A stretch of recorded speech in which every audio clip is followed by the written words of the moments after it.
আপা, এটা কি সালাম তালুকদারের বাড়ি? জি উনি কি আছেন? জি বাড়িতে আছে। এই মেয়ে, এই দাঁড়াও। কি ব্যাপার? চিনি না জানি না তুমি উড়ুর করে বাড়ির ভিতরে ঢুকতেছো, কে তুমি? আমার নাম রাবেয়া। এটা আমার বাপের বাড়ি, এই জন্য আমি এই বাড়ির মধ্যে ঢুকতেছি। এইটা আমার স্বামীর বাড়ি, তুমি তো আমার মেয়ে না, তাহলে এটা তোমার বাপের বাড়ি হলো কেমনে? কারণ আপনার স্বামী আমার আব্বা। ও আলমের বাপ, আলম তাড়াতাড়ি এদিকে আয়, এই মায়া কি কয় শোন। কি হইছে?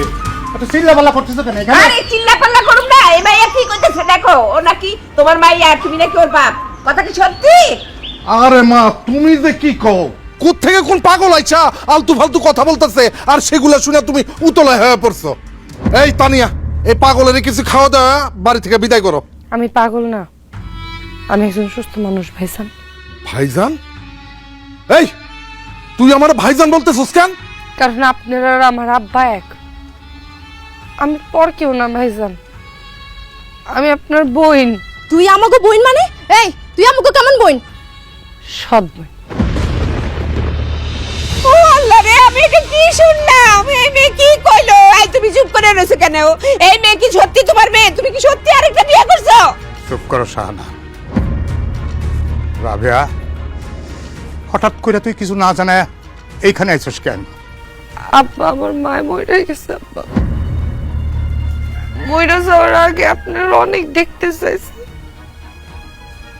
আমার মার কি পড়া কপাল আব্বা,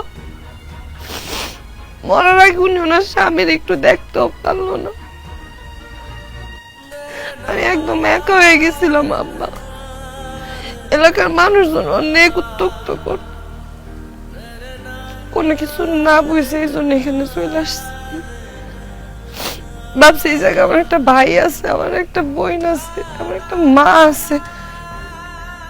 বোন, তুমি আমারে তোমার বড় বোন ভাবো। মা, আপনি আমার একটু আপনার মাইয়া ভাবেন। মা, ভাবি, ভাবি আমারে তুমি তোমার ননদ মনে করো। মাইজান, আমার আপনি আপনার বোন মনে করেন। চুপ কর! তোরা আমি কি মনে করবো? হ্যাঁ, তুই কে? তোর তো আমি ঠিক মতো চিনিই না। অনেকক্ষণ ধরে তোর আমি এই সব আলতু ফালতু কথা শুনছি, আর শোনার টাইম নাই।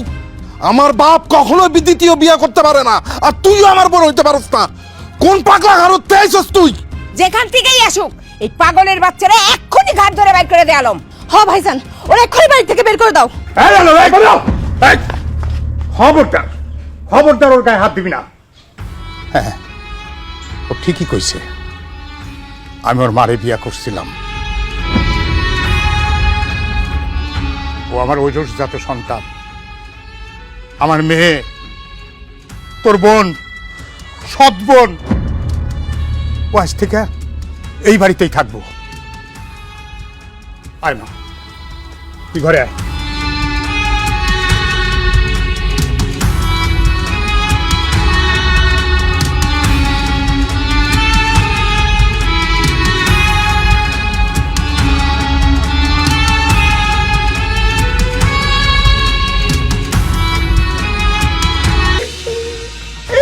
প্রতারক, বেঈমান, ধোঁকাবাজ, তুমি এত বড় একটা ধোঁকা আমারে দিতে পারলা? তোমার জন্য আমি কি না করছি? সারা জীবন আমি তোমারে কত ভালোবাসছি। তুমি যখন যেভাবে চলতে কইছো সেইভাবে চলছি। সেই তুমি আমারে ধোঁকা দিয়ে আমার সাথে বেইমানি করে আরেকটা বিয়ে করছো। আমারে এত বড় ধোঁকা দিয়ে আমার সাথে বেইমানি করে কেন তুমি আরেকটা বিয়ে করছো? আমার মধ্যে কি কমতি ছিল যে তুমি আরেকটা লুকাইয়া বিয়ে করছো? আব্বা, আমি আপনাকে কত ভালো জানতাম। আমার কলেজের শিক্ষক, বন্ধু বান্ধব সবার কাছে বলতাম আমার বাবার মতো ভালো মানুষ আর হয় না। সবাই যখন জানবো তুমি আরেকটা বিয়ে করছো, সেই ঘরে এত বড় একটা মেয়ে আছে, তখন আমার মান সম্মান থাকবো কিছু? তাহলে আমি মুখ দেখাতে পারবো? আমার আব্বা যদি খালি একবার জানতো যে তোমার বাবা গোপনে আরেকটা বিয়ে করছে, তাহলে জীবনও তোমার কাছে আমার বিয়ে দিত না। সি সি সি সি সি, এই বয়সে এমন একটা কাজ উনি কেমনে করলো? আমার তো মাথায় আসে না। আমার মাথা তো পুরো আমার বাপের বাড়ির সামনে হেট হয়ে গেল। সি আব্বা সি, আপনারা আমি একটা ভালো মানুষ মনে করছিলাম, আপনারা নিয়ে আমি কত গর্ব করছি, অথচ আমি আজকে বুঝতে পারলাম আপনি একটা মিথ্যা শয়তান। অসভ্য বর্বর বদমাশ খারাপ চরিত্রের লোক আপনি। এই